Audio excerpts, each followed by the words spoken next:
Green light, go. All right, just talk to myself for 4 minutes. It says it's recording. It's not sometimes. All right, Zechariah 7, we're going to talk about Gedaliah. What I was just ranting to myself about, apparently, was the reason for these few months right here. So, quick look at this again.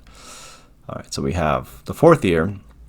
So the 70 years, remember we started in the 2nd year of King Darius. So we have 586, the destruction of the temple. 70 years from that brings us to 516. So it would be 517 if it's the 4th year of King Darius. So it's close. One more year to go, and they're wondering, should we still keep these fast days? And what are these fast days about? Mentioned here. So we have, and remember he's talking about he's in the 9th month. So it's the 9th month of Kislev, which is in the 25th of Kislev is Hanukkah, which is coming up. They didn't call it Hanukkah then. Obviously, it would be Feast of Dedication, which was Solomon's dedication of the temple, so they'd celebrate that every year. And then, and that's why, even before there was Hanukkah, that's why that the Greeks decided to get into the temple and what's the word I'm looking for? The abomination of desolation and all that, and just kill all those priests and do all those terrible things and desecrate the temple. Desecrate was the word I was looking for on the 25th, because there was something going on the 25th. All right. And it's also the birth of the sun god too, the dying and resurrecting sun god. So kind of just replacing what would have been a feast of dedication with another date. It's not the date that's the problem. It's what you're doing on the date, that who you're worshiping on the date. I don't want to get into Christmas stuff. We're all past that now. Let's move on. The fast of the 5th month, which would have been when the temple was destroyed. So that's when Nebuchadnezzar destroyed it. And I'm seeing it says it's 518, so my math must be off. 517, 518. I was close. Give me a break. 7th month would have been Tishri. Remember, we start in Nisan. It's the first biblical month, because Tishri is actually considered the first month for certain, the Jewish calendar, if you will, but not the biblical New Year. So Tishri is Rosh Hashanah, so that's their New Year. But it's also the 7th month according to the biblical calendar. That's why it says 7th month. So that would have been Yom Teruah and then Yom Kippur after the 10 days of awe. So it's traditionally kept this fast of Gedaliah. I was going to say the feast of Gedaliah.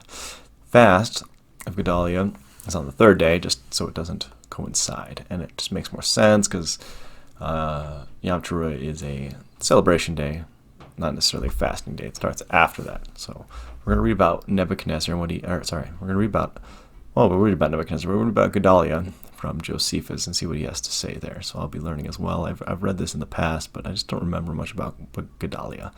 And he is mentioned here in Jeremiah 41, but it's just a little snippet, just saying that he is killed after he is reigning as governor over Judea after it's been conquered. So not much is said about him. I think there's also a verse in 2 Kings I read, but same thing. It was just kind of same as Jeremiah.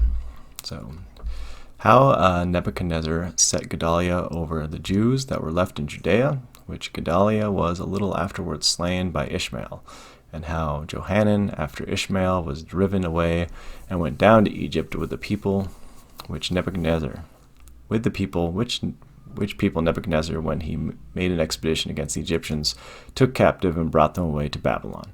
So right before he went into Judea, he did conquer Egypt as well. So he was just going around conquering everybody, I guess. So 588. So now the general of the army, Nebuchadnezzar, when he had carried the people of the Jews into captivity, left the poor and those that had deserted in the country, and made one whose name was Gedaliah, the son of Ahikam.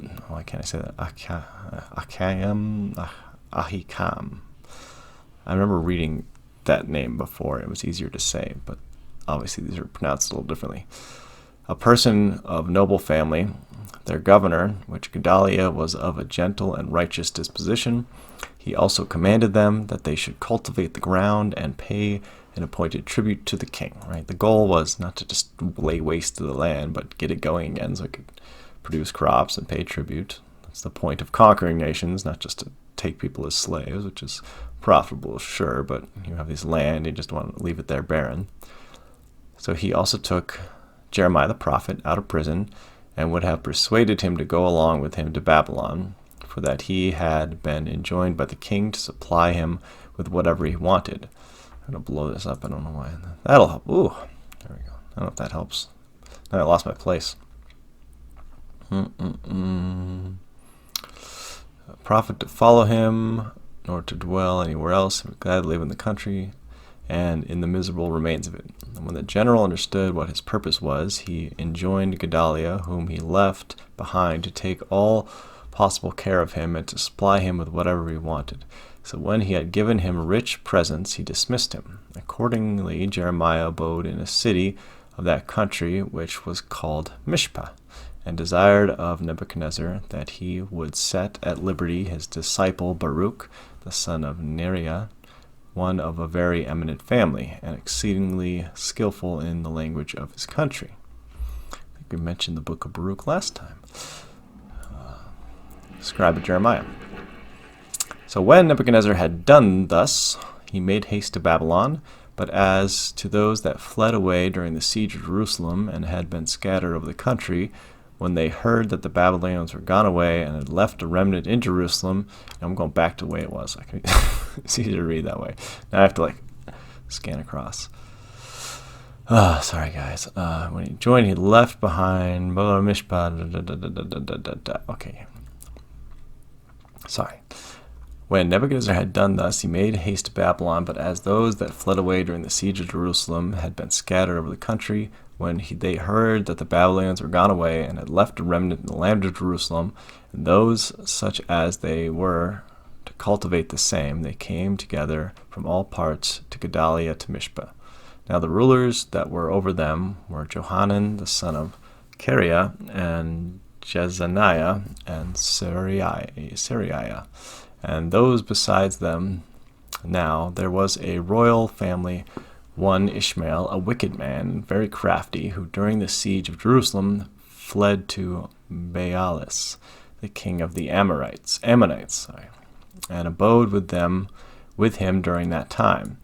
And Gedaliah persuaded them, now they were there to stay with him, and to have no fear of the Babylonians, for that if they would cultivate the country, they should suffer no harm.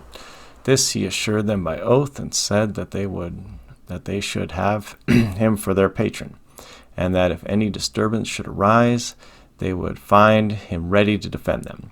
He also advised them to dwell in any city as every one of them pleased, and that they would send men along with his own servants and rebuild their houses upon the old foundations, and dwell there. And he admonished them beforehand that they should make preparation, while the season lasted, of corn and wine and oil, that they might have whereon to feed during the winter. When he had discoursed to them, he dismissed them, that every one might dwell in that place of the country he pleased. Now when this report was spread abroad as far as the nations that bordered on Judea, that Gedaliah kindly entertained those that had came to him after they had fled away, upon this only condition, that they should pay tribute to the king of Babylon. They also came readily to Gedaliah and inhabited the country. And when Johanan, the rulers that were with him, observed the country and the humanity of Gedaliah, they were exceedingly in love with him, and told him that Baalis, the king of the Ammonites, had sent Ishmael to kill him by treachery and secretly, that he might have dominion over the Israelites, as being of the royal family. So, fair claim, right? He feels like he deserves to be the king, this Ishmael guy. But who did the king of Babylon set up? Gedaliah. And in a way you could say that that's by the will of God. We could kind of reference what's going on right now in our country. And they said that they might deliver himself from this treacherous design, if he would give him leave to slay Ishmael, and nobody should know it. For they told him they were afraid that when he was killed by the other, the entire ruin of the remaining strength of the Israelites would ensue. but he professed that he did not believe what they said. When they told him of such a treacherous design in a man that had been well treated by him, because it was not probable that one who, under such a want of things, had failed of nothing that was necessary for him, should be found so wicked and ungrateful towards his benefactor, that when it would be an instance of wickedness in him not to save him, had he been treacherously assaulted by others, to endeavor, and that earnestly, to kill him with his own hand, that however, if he ought to suppose this information to be true, it was better for himself to be slain by the other than to destroy a man who fled to him for refuge, and entrusted his own safety to him, and committed himself to his disposal. So, pretty righteous dude. He's told that this guy's trying to kill him, and he's like, I don't believe it. And it's better that I die by his hand. That's trusting the will of God right there. So Johanan and the rulers that were with him, not being able to persuade Gedaliah, went away. But after the interval of 30 days was over, Ishmael came to Gedaliah to the city Mishpah, and 10 men with him. And when he had feasted, Ishmael and those that were with him in a splendid manner at his table, and had given them presents, he became disordered in drink, while he endeavored to be very merry with them. And when Ishmael saw him in that case, and that he was drowned in his cups to the degree of insensibility, and had fallen asleep, he rose up on a sudden with his 10 friends, and slew Gedaliah, and those that were with him at the feast. And when he had slain them, he went out by night, and slew all the Jews that were in the city, and those soldiers also which were left therein by the Babylonians. But the next day 80 men came out of the country with presents to Gedaliah, none of them knowing what had befallen him. When Ishmael saw him, he invited them into Gedaliah, and when they were come in, he shut up the court and slew them, and cast their dead bodies down into a certain deep pit, that they might not be seen, because they'd be coming for Yom Kippur, Day of Atonement.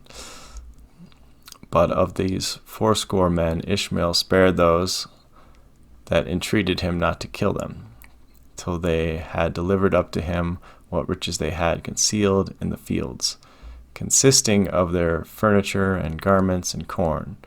But he took captive the people that were in Mishpah, with their wives and children, among whom were the daughters of King Zedekiah, whom Nebuchadnezzar, the general of the army of Babylon, had left with Gedaliah.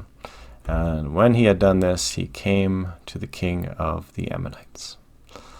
But when Johanan and the rulers with him heard of what had been done at Mishpah by Ishmael, and the death of Gedaliah, they had indignation at it. And every one of them took his own armed men, and came suddenly to fight with Ishmael, and overtook him at the fountain in Hebron.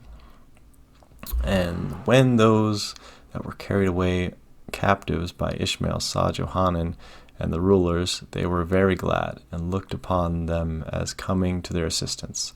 So they left him that had carried them captives, and came to Johanan. Then Ishmael with 8 men fled to the king of the Ammonites.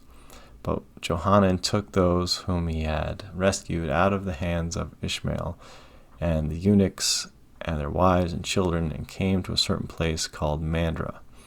And there they abode that day, for they had determined to remove from hence, and go into Egypt out of fear lest the Babylonians should slay them in case they continue in their country, and that out of anger at the slaughter of Gedaliah, who had been by them set over it for governor. Hard to read this stuff. Now while they were under this deliberation, Johanan the son of Kareah, and the rulers that were with him, came to Jeremiah the prophet, and desired that he would pray to God, that they were at an utter loss, but what they ought to do, he would discover it by them. And they sware that they would do whatever Jeremiah should say to them. And when the prophet said he would be their intercessor with God, it came to pass that after 10 days God appeared to him and said, what he should inform Johanan and the other rulers and all the people, that he would be with them while they continued in that country, and take care of them, and keep them from being hurt by the Babylonians, of whom they were afraid, but that he would desert them if they went to Egypt. And even in the Torah and Deuteronomy, it says never return to Egypt. So a lot of these guys were fleeing away to Egypt because they feared what Nebuchadnezzar would just come back and just wipe them out even more. And out of his wrath against them, he would inflict the same punishments upon them which they knew their brethren had already endured. So when the prophet had informed Johanan and the people that God had foretold these things, he was not believed. And when he said that God commanded them to continue in the country, but they imagined that he said so to gratify Baruch, his own disciple, and believe God, and that he persuaded them to stay there, that they might be destroyed by the Babylonians. Accordingly, both the people and Johanan disobeyed the counsel of God, which he gave them by the prophet, and removed into Egypt, and carried Jeremiah and Baruch along with him.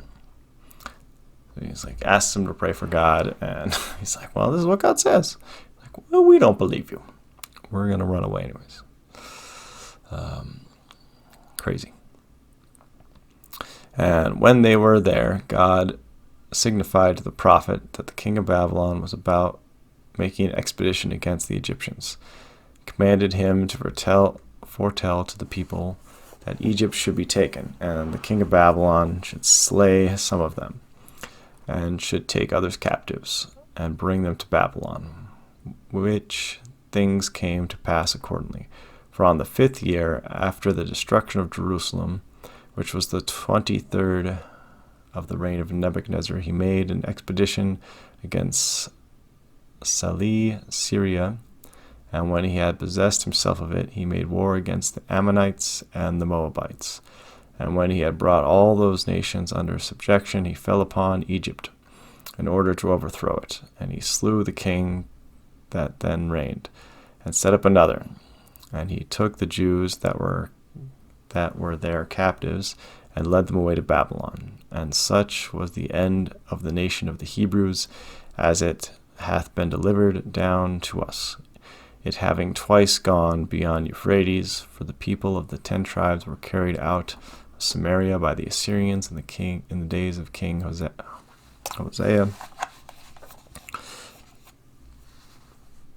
after which the people of the 2 tribes that remained after Jerusalem was taken were carried away by Nebuchadnezzar, the king of Babylon and Chaldea. Now as to Shalmaneser, who removed the Israelites out of their country, and placed therein the nation of the Kuthians, who had formerly belonged to the inner parts of Persia and Media, but were then called Samaritans, by taking the name of the country which they were removed. But the king of Babylon, who brought out the 2 tribes, placed no other nation in their country, by which means all Judea and Jerusalem and the temple continued to be deserted for 70 years.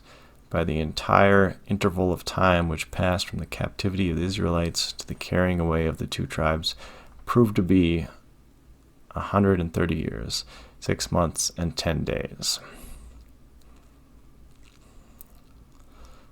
All right. Some crazy stuff. So now you learned a little bit about Gedaliah. And the question is, what would have happened if, if they didn't kill Gedaliah? Because these were, and Ishmael. Oh, there's two big things that stick out here. Of course, Ishmael was a baddie, and it didn't seem like he even really wanted the crown. I guess he kind of did, but he was running back to the Ammonites. So he was trying to take the kingdom by force, it seems. But Gedaliah had been set up as governor, and he was apparently a righteous man. And then after Gedaliah being slain, Johanan and the rest went to Jeremiah and Baruch and was like, intercede for God. And he took 10 days and fasted, and then God gave him an answer saying, just stay in the land. And they still were fearful and ran to Egypt. And I thought Egypt had already been conquered before, but maybe not fully. I'm not sure. Maybe I was wrong. Could be. Let's read the rest of the chapter here quick. All right. So in the 4th year of King Darius, the word of the Lord came to Zechariah in the 4th day of the 9th month, which is Kislev. Now the people of Bethel had sent Sharezer and Regem-Melech and their men to entreat the favor of the Lord, saying to the priests of the house of the Lord of hosts and the prophets, should I weep and abstain in the 5th month, as I have done for so many years? Then the word of the Lord of the hosts came to me, say to all the people of the land of the priests, when you fasted and mourned in the 5th month, and in the 7th, for these 70 years, was it for me that you fasted? And when you eat and when you drink, do you not eat for yourselves and drink for yourselves? Were not these the words that the Lord proclaimed by the former prophets, when Jerusalem was inhabited and prosperous, with her cities around her, and the south and the lowland were inhabited? And the word of the Lord came to Zechariah, saying, thus says the Lord of hosts, render true judgment, show kindness and mercy to one another. Do not oppress the widow, the fatherless, the sojourner, or the poor, and let none of you devise evil against another in your heart. So Ishmael definitely devised evil, and Gedaliah could have. He was warned, and he still did not devise evil against him. He let God's will play out. And we need to kind of have the faith of Gedaliah here.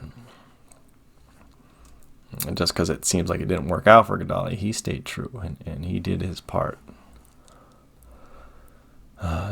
Verse 11, but they refused to pay attention and turned a stubborn shoulder and stopped their ears that they might not hear. They made their hearts diamond hard, lest they should hear the law and the words that the Lord of hosts had sent by his Spirit through the former prophets. Interesting, you should hear the law. It's the law brings blessing, and God's like, if they hear the law, they'll understand it and they'll do it, and then they'll have blessing. So he's going to make them diamond hard, so they don't even understand the law. It doesn't even make sense to them. And that's something that's definitely relevant today, is so many people just don't understand the Torah and how perfect it is and how you should be applying it to your life, and how we wish that we could be fully living it out in the land. And that will happen when New Jerusalem comes. That's the whole kind of point of Zechariah up to this point, is the temple's coming back. Not just this temple that Zerubbabel's building and Joshua's building, but the future temple and city, and Jesus reigning as king and high priest, and the whole earth being turned into the temple, the whole earth being turned into the garden, which is a picture of the temple. And the Holy of Holies is this golden cube which mirrors the Holy of Holies, and that'll be New Jerusalem. So it all fits very well. Let me read that again. They made their hearts diamond hard, lest they should hear the law and the words that the Lord of hosts had sent by his Spirit through the former prophets. Therefore great anger came from the Lord of hosts. Interesting verse. As I called, and they would not hear, so they called, and I would not hear, says the Lord of hosts. And I scattered them with a whirlwind among all the nations that had not known, that they had not known. Thus the land they left was desolate, so that no one went to and fro, and the pleasant land was made desolate. And we just read in Josephus there how that really came to be, because there was apparently a lot of people left. They were given a chance, and maybe they had stayed and explained it to Nebuchadnezzar. I mean, obviously that's what God said he would protect them.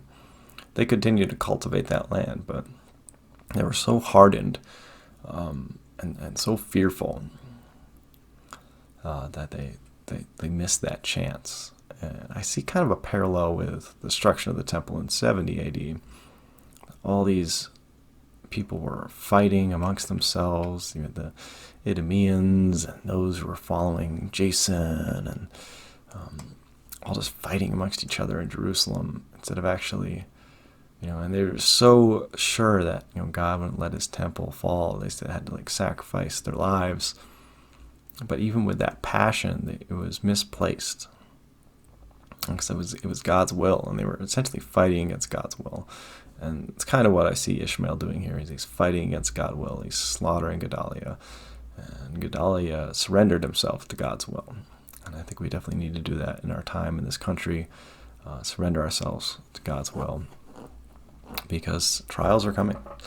Trials are coming, even if you believe in the rapture, which I don't until the very end, because the whole point of this exile and the exiles we all face, just like Adam and Eve were exiled from the garden, it's to prepare you for something.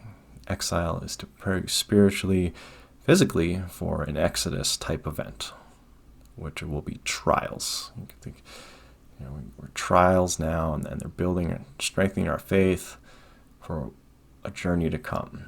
The testing. You study all year long, and then you take the test. It's like, we're going to skip out on the test. No, you're not going to skip out on the test. The test will come.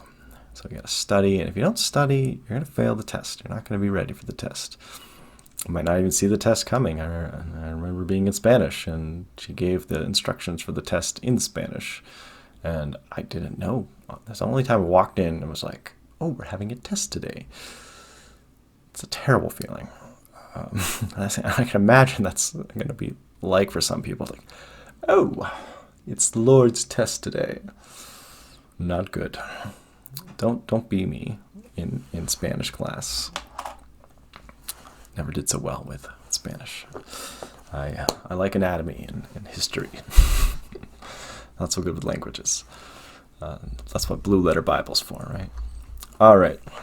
So that's chapter 7. Definitely some powerful stuff there with Gedaliah. Very interesting. Interesting to see what happens, even with Jeremiah and Baruch there. And kind of like, oh, okay. Kind of got to experience firsthand a little bit of what they prophesied about. Cool. All right.